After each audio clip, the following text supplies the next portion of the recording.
Hello guys, good morning सभी को। आज का टॉपिक है मगध का उत्कर्ष।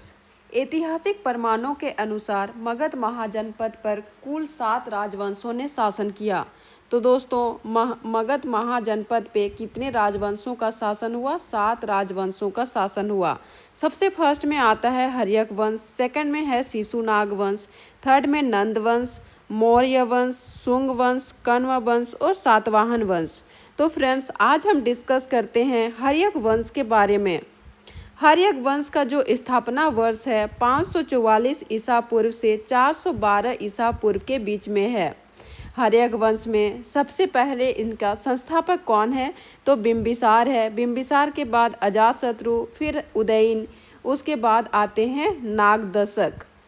बिंबिसार का जो टाइम पीरियड है वो 544 ईसा पूर्व से 492 ईसा पूर्व के बीच में है। बिंबिसार का संस्थापक हुआ हर्यक वंश का संस्थापक हुआ बिंबिसार, और इसकी प्रारंभिक राजधानी कहाँ पे थी? ग्रीवरज थी, पर बाद में इसने राजगृह को राजधानी बनाया। बिंबिसार क्या किया दोस्तों? प्रारंभिक राजधानी ग्रीवरज थी, लेकिन बाद में कहाँ राजधानी बनाया? राजगृह को। बिंबिसार ने विवाह के माध्यम से दहेज के रूप में लिए क्षेत्र से अपने साम्राज्य का विस्तार किया। बिंबिसार क्या किए? जो विवाह के टाइम जो दहेज के रूप में क्षेत्र लिए थे उसको साम्राज्य का विस्तार कर दिए। बिंबिसार ने 3 विवाह किए थे। प्रथम विवाह किए थे कौशल राज की पुत्री और प्रसेनजीत की बहन महाकोशला देवी से किया था। सेकंड विवाह किए थे, इस विवाह से उन्हें दहेज में काशी प्रांत प्राप्त हुआ। जो फर्स्ट में विवाह किए थे उसे कौन सा प्रांत मिला था? तो काशी प्रांत मिला था। दूसरा विवाह किससे किए? चेलना से किए, और यह वैशाली की लिच्छवी राजकुमारी थी। ये कौन थी? वैशाली की लिच्छवी राजकुमारी। तीसरा विवाह किए क्षेमा, जो कि पंजाब के मद्रकुल की राजकुमारी से किया था। ये कहाँ की थी? पंजाब के मद्रकुल की राजकुमारी। बिंबिसार ने अपने शासन काल में अंग राज्य को जीता। बिंबिसार ने अपने शासन काल में कौन सा राज्य को जीता दोस्तों? अंग राज्य को। उसे अपने राज्य में मिला लिया। उसने वहाँ का सेनापति अपने पुत्र अजातशत्रु को बनाया। वहाँ का सेनापति किसको बनाया? तो अपना ही बेटा अजातशत्रु को बनाया। इसके समय अवंती के राजा प्रोदत्त पांडु रोग से ग्रस्त हो गया था। जो इसके समय में बिंबिसार के टाइम पीरियड में क्या हुआ था? अवंती के राजा जो थे प्रोदत्त पांडु रोग से ग्रस्त हो गए थे। कौन सा रोग? पांडु रोग से। उसने ठीक करने के लिए बिंबिसार ने अपना राज्य वैद्य जीवक को भेजा। उनको ठीक करने के लिए किसको भेजा? अपना राज्य वैद्य जीवक को भेजा। जीवक के इलाज से प्रोदत्त क्या हो गए? स्वस्थ हो गए। और 492 ईसा पूर्व में क्या हुआ? बिंबिसार की हत्या कौन किया? उसका खुद का बेटा अजातशत्रु ने कर दिया। और इसी प्रकार उसके बाद का जो शासन चलाए वो कौन चलाया? तो अजातशत्रु। अजातशत्रु का जो टाइम पीरियड है दोस्तों 492 ईसा पूर्व से 461 ईसा पूर्व के बीच में है। और अजातशत्रु अपने पिता की हत्या करने के बाद अपना शासन आरंभ कर दिया। इन्हें पितृहीनता कहते हैं दोस्तों। और अजातशत्रु का अर्थ क्या होता है? शत्रुओं का नाश करने वाला। इसे कुनिक भी कहा जाता है। अजातशत्रु ने वैशाली पर आक्रमण करके उसे मगध में मिला लिया। अजातशत्रु ने क्या किया? वैशाली पर आक्रमण करके मगध में मिला दिया। इस युद्ध में उसने 2 नए हथियार क्या किए? 2 नए हथियार रथ मूसल तथा महाशिलाकंटक का प्रयोग किया। इस प्रकार अजातशत्रु को उनका बेटा उदयन ने हत्या कर दिया। इस प्रकार जैसे अजातशत्रु ने अपने पिता बिंबिसार का हत्या किया था, वैसे ही उदयन ने किसका हत्या किया? अजातशत्रु अपने पिता का। और उसी प्रकार उदयन ने अपने पिता की हत्या करने के बाद वो खुद राजगद्दी पर बैठे और शासन प्रारंभ किए। उदयन का जो टाइम पीरियड है दोस्तों ये है 461 ईसा पूर्व से 445 ईसा पूर्व के बीच।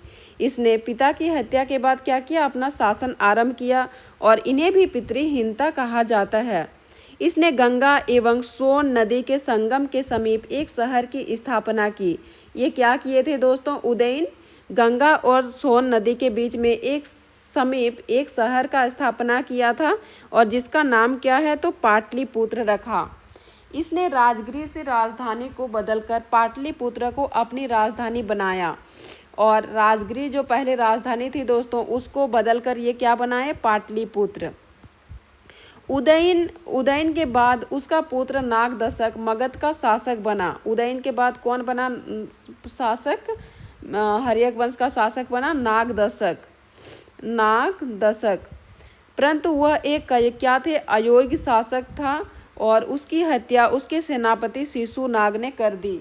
उसका हत्या कौन किया दोस्तों, नागदशक का हत्या शिशुनाग ने कर दिया और शिशुनाग एक नए वंश का स्थापना कर दिया। और इसी प्रकार क्या हुआ, हर्यक वंश का टाइम पीरियड खत्म हो गया, जिसे शिशुनाग ने एक नए वंश का स्थापना किया। और वो कौन सा वंश हुआ तो शिशुनाग वंश। शिशुनाग वंश का टाइम पीरियड है दोस्तों 412 ईसा पूर्व से 394 ईसा पूर्व। और इस वंश का संस्थापक कौन हुए तो शिशुनाग थे। इसने क्या किए, अपनी राजधानी वैशाली को बनाया। शिशुनाग क्या किए, वैशाली को अपनी राजधानी बनाया। जबकि कालाशोक इसके बाद जो आते हैं, इसके बाद जिनका टाइम था कालाशोक, वो किसको बनाए राजधानी, पाटलिपुत्र को। और अंतिम शासक हुए नंदीवर्मन। और नंदीवर्मन का हत्या कौन किया तो महापद्मनंद ने कर दिया। और इसी प्रकार महापद्मनंद ने भी एक नए वंश का स्थापना किया जो है नंद वंश। नंद वंश का जो टाइम पीरियड है दोस्तों 344 ईसा पूर्व से 326 ईसा पूर्व के बीच। नंद वंश का जो संस्थापक थे वो कौन थे, महापद्मनंद इस वंश का सबसे महान शासक थे। नंद वंश का सबसे महान शासक कौन हुए, महापद्मनंद, जिसने अनेक क्षत्रिय राजाओं को जीतकर अपने राज्य में सम्मिलित किया। क्या किए, अनेक क्षत्रिय राजा को जीतकर अपने राज्य में सम्मिलित कर लिया। और महापद्मनंद को सर्व क्षत्रातंक की उपाधि धारण की, अर्थात क्षत्रियों को नाश करने वाला उपाधि धारण किया गया। किसको, महापद्मनंद को। इसने कलिंग जीतकर एक रात की उपाधि भी हासिल की, घनानंद। इसके बाद आते हैं महापद्मनंद के बाद का शासक कौन थे तो घनानंद। घनानंद का जो टाइम पीरियड है 326 ईसा पूर्व से 322 ईसा पूर्व के बीच में। नंद वंश का अंतिम शासक कौन हुए दोस्तों, घनानंद। यह बहुत ही क्रूर शासक थे। ये कैसे शासक हुए, क्रूर शासक। यह शासक सिकंदर के समकालीन था। इसी के समय में 326 ईसा पूर्व में क्या हुआ, मेसिडोनिया के शासक सिकंदर ने पश्चिमोत्तर भारत पर आक्रमण किया था। मेसिडोनिया के शासक किस पे आक्रमण किया था, सिकंदर ने पश्चिमोत्तर भारत पर आक्रमण किया था। इसने अपने दरबार से चाणक्य का अपमान करके निकाल दिया। इसने क्या किया, अपने दरबार से चाणक्य को अपमान करके क्या किया दोस्तों, निकाल दिया। जिस कारण चाणक्य ने अपने प्रिय शिष्य चंद्रगुप्त मौर्य के सहयोग से घनानंद पर आक्रमण करके उसे पराजित किया। और उसके बाद क्या हुआ, मौर्य वंश का स्थापना हुआ। इसी प्रकार दोस्तों नंद वंश का जो टाइम पीरियड था वो ख़त्म हो गया। मौर्य वंश जो चंद्रगुप्त मौर्य थे वो आक्रमण करके इस वंश को ख़त्म किए और उसके बाद मौर्य वंश की स्थापना हुई।